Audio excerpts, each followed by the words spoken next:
And one of the great things about human species is that we have this remarkable organ, the brain. La tête dans le cerveau. Biologie, cervelle, synapses, neurosciences, physique. The human brain really is the most unique gift of our species. Avec Christophe Rodeau. Le fait d'être plus ou moins câlin pourrait avoir une base génétique. La tête dans le cerveau.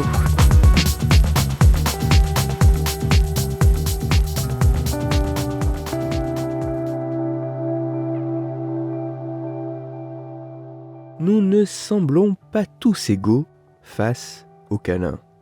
Alors que pour certaines personnes, prendre à longueur de journée d'autres individus dans leurs bras semble le plus naturel du monde, pour d'autres personnes, ce contact physique ne semble pas autant recherché, voire même apprécié. Mais qu'est-ce qui diffère entre ces deux types d'individus ?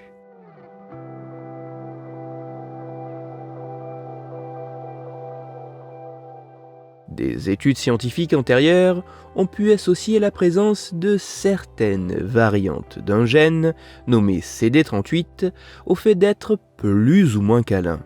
En effet, ce gène, qui joue un rôle sur l'ocytocine, neurohormone impliquée dans l'évolution et le développement des comportements sociaux, semble exister sous plusieurs formes nommées allèles. Or, la combinaison d'allèles CC pour ce gène chez une personne a été associée à une présence moins importante d'ocytocine dans le sang et à des comportements de câlinerie réduits par rapport aux individus ayant une combinaison d'allèles AA ou AC pour ce même gène.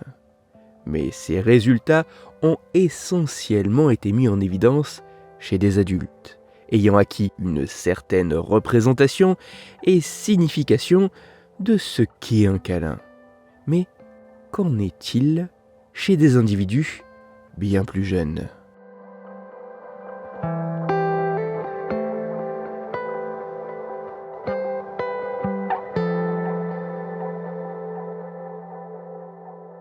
C'est pour tenter de savoir si la composition d'allèles, aussi nommée génotype, d'un individu pour le gène CD38, pouvait être associée à des différences dans le comportement de câlinerie dès le plus jeune âge qu'une chercheuse allemande et un chercheur états-unien ont mené une étude dont les résultats ont été publiés en janvier 2024.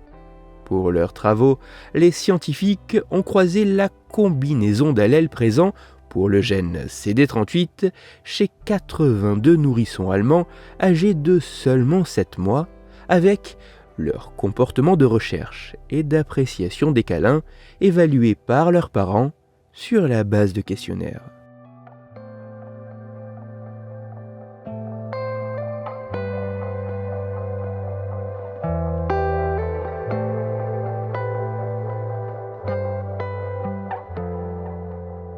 Les résultats de cette étude mettent en évidence que les nourrissons porteurs des génotypes AA et AC présentent en moyenne des comportements de recherche et d'appréciation des câlins plus importants par rapport aux nourrissons porteurs du génotype CC. Des résultats qui restent assez stables lorsque les mêmes mesures ont été réeffectuées chez 78 de ces 82 nourrissons une fois âgés de 18 mois.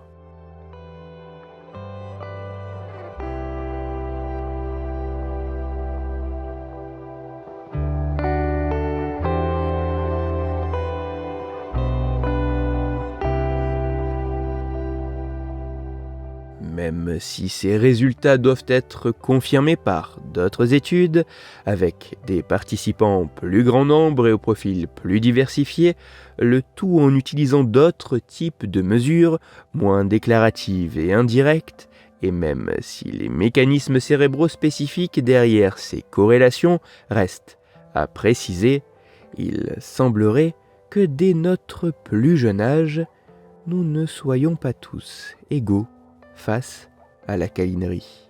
Et ceci pourrait au moins en partie être associé a une influence génétique.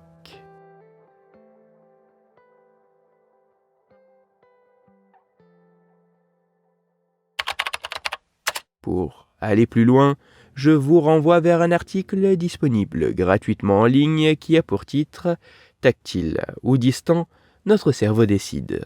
Il est écrit par Sébastien Boller et il est à retrouver sur le site cerveau et psycho.fr.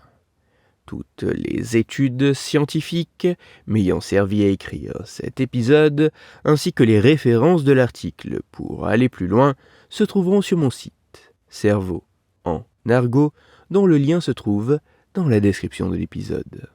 Dans cet épisode, j'ai parlé de câlins, de comportements sociaux et d'ocytocine. C'est pour cela que je vous invite à écouter l'épisode numéro 46 de La tête dans le cerveau. Dans celui-ci, vous pourrez découvrir ou redécouvrir que, contrairement à tout ce qui peut être dit sur l'ocytocine, la surnommant molécule de l'amour ou encore de l'attachement, cette neurohormone joue, en réalité, un rôle bien plus complexe au niveau cérébral. Pour continuer à échanger, vous pouvez me retrouver sur les réseaux sociaux, sur YouTube ou me contacter par mail. Tous ces liens sont, eux aussi, dans la description de l'épisode. Si pour vous ce podcast est gratuit et sans publicité, pour moi il représente plusieurs milliers d'heures de travail et me coûte quelques centaines d'euros chaque année. Alors, un très grand merci à toutes celles et ceux qui prennent le temps de me faire des retours, de partager mon travail sur les réseaux sociaux et de me laisser de très sympathiques commentaires et 5 étoiles sur les plateformes d'écoute de podcast. Pour me permettre de travailler dans de meilleures conditions, vous pouvez également me soutenir financièrement avec un don ponctuel ou mensuel sur la page KissKissBankBank du podcast. Christophe Rodeau. La tête dans le cerveau.